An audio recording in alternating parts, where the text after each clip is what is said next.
So at the start of the year, I ended up making a video that was focusing on the games I was hyped about for 2025. This year primarily focused on big titles that I expected that you guys would understand and know about, but I kind of skimmed over a lot of the indie games that are on my radar as well. So I thought it'd be interesting to talk about the games that are coming out in May of 2025 that I'm interested. Some of these are coming out in a couple days, some near the end of the month. I'm not planning on doing this for every month because generally speaking, May is completely packed with a whole bunch of games that I'm excited for, whereas some of the future months are only like maybe 1 or 2 games, June being mostly the Nintendo Switch stuff. With that said, let's get right into it. So the Mightnight Walk is a game that's been on my radar for quite some time. Kind of gives me Little Nightmare vibes while being, generally speaking, a pretty unique project, just because everything about this game is designed with claymation in real life that they 3D model into the video game with 3D scans.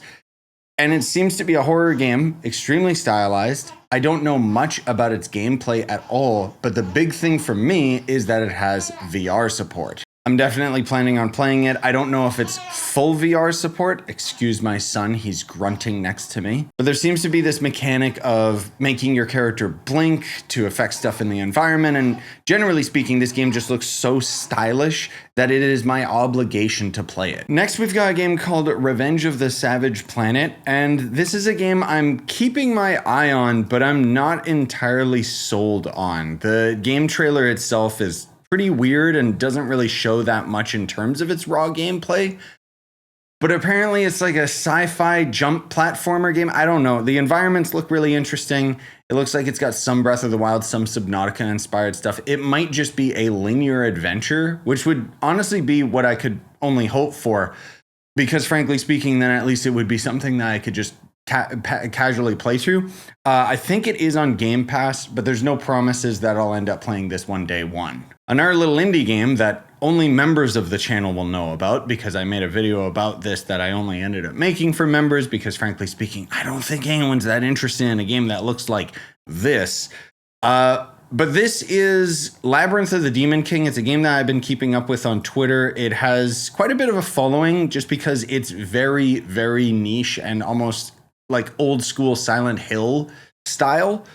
Again, it's another game that I don't expect to play day one, just something that I think was very interesting. They do have a demo, which I played, and yeah, I quite enjoyed it, but it was like very slow and very clunky, almost on purpose, because it's like a survival horror. It's basically first-person Silent Hill, but in Japan. And then obviously we got Doom Dark Ages, which I don't know if I'll play this day one. We'll see what happens, because the big, super expensive edition is $130 for me. And that's so that you can play the game 2 days early. I think that's going to be available on Game Pass. I really hope so. I'm gonna be real. I'm not super like excited holding my breath for this game, but I know once I start playing it, it'll probably be like a big game of the year contender for me. Funny enough, you wanna know what comes out around the same time? Cubic Odyssey. You guys might remember I ended up covering this on the channel a little while back. It's basically No Man's Sky, but voxel Minecraft. And what I played out of the demo had my interest completely piqued. This is definitely going to end up being a mainline series on the channel that I'm really hoping you guys will be into, just because it's an our voxel game, right? I know it's got multiplayer, but I don't know how that's going to work because it depends on the price of the game. I probably won't be able to convince most of my friends to play it. Now that I've got, baby Leon, my life as a dad is super strict scheduling. So I don't get to play multiplayer games with the homies that much. I would love to play this with a bunch of people, but generally speaking, it'll probably be a single player series. The gimmick of the game, quite literally, is that you can fly from voxel planet to other voxel planet. They did have an FAQ where they did confirm it's not Starfield flying. You can literally fly from one planet to another, although you do have fast travel as an option when you've built bases on the other planets. This is probably the most hype game for me this month, if I'm being real. Another weirdo indie game is the Crimson Lyre. I wondered whether or not I would even include it in this video because this is pretty niche and frankly speaking, the gameplay footage looks pretty bad. But I don't know. It's a game that's supposed to be an immersive sim. So immersive games are basically like dead at this point. There's lots of games on Steam that have the immersive sim tag. But an immersive sim is kind of like System Shock or Deus Ex, where you have like multiple choices of being able to tackle a specific problem that's in front of you. This doesn't look like that, so it might just have that tag without actually having the depth. Either way, it's on my radar. Now, another big one is Fantasy Life I, The Girl Who Steals Time, which is the stupidest title ever. Apparently, this was like a handheld game or something. My buddy is extremely excited for this one. I'm definitely planning on playing through it with my homie if the campaign has multiplayer. If it doesn't, then I might pass on this one until there's a sale. But generally speaking, it looks really interesting because it's got like a lot of Zelda homages, Breath of the Wild stuff where you can climb anything. But it's kind of a job simulator type of game. So combat is like just as important as chopping down trees, because chop down trees, you get resources, kill enemies, you get resources. It's one of those types of games. But the fact that it's got multiplayer means I'm interested. Another little game called Deliver at All Costs. This is something that I played during like last Next Fest, either earlier in the year or last year or something. They have a demo. And it looks really interesting. And generally speaking, I enjoyed what I played. I didn't know that the world had the crazy amount of destructibility until I played it. But basically, it's a package delivery game like Crazy Taxi or something like that. But it's a top-down perspective like the old school GTA. So I feel a little bit nostalgic to that because I loved GTA 2 back when I was a kid.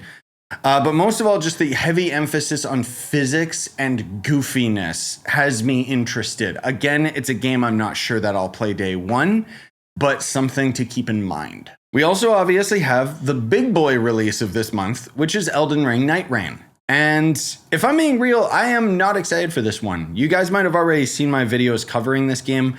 It's a bit too weird for me. Like, I love FromSoft and I love Souls-like games, but this is kind of a weird ass, like, PvE, almost battle royale, like extraction game. It's very weird. It's very niche, and it feels like they're just kind of reusing assets and shifting things around. I think it's an interesting enough idea, but I feel there's a lot of publisher meddling with Bandai Namco having like characters as DLC and all of this other weird crap that I'm just not really interested in.